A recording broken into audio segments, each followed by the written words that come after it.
વડોદરામાં દિવસે ને દિવસે અકસ્માતની ઘટનાઓ વધી રહી હોય તેવું લાગી રહ્યું છે।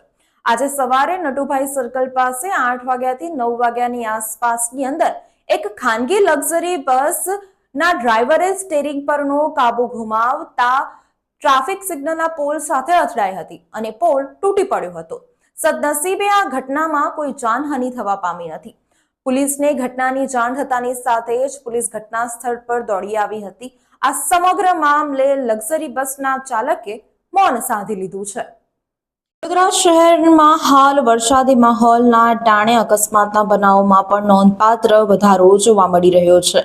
તેવામાં સોમવારે સવારે આશરે 8:30 વાગ્યાથી 9 કલાકની આસપાસ લક્ઝરી બસને અકસ્માત નડ્યો હતો।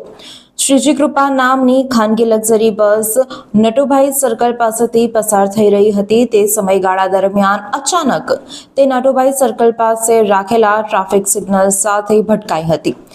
અકસ્માત સર્જાતા ટ્રાફિક સિગ્નલનો પોલ તૂટી પડ્યો હતો। સદનસીબે કોઈ જાનહાનિ થઈ ન હતી। જો કે કયા કારણોસર અકસ્માત થયો તે કારણ હજી જાણી શકાયું નથી। જો કે ખાનગી લક્ઝરી બસના ચાલકે સ્ટીયરિંગ પરનો કાબુ ગુમાવતા આ અકસ્માત સર્જાયો હોવાનું પ્રાથમિક અનુમાન લગાવવામાં આવી રહ્યું છે। બીજી તરફ બસમાં સવાર મુસાફરોના જીવ પડીકે બંધાયા હતા।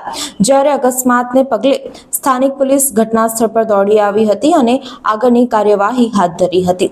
સમગ્ર મામલે બસના ચાલકે મૌન સેવ્યું હતું।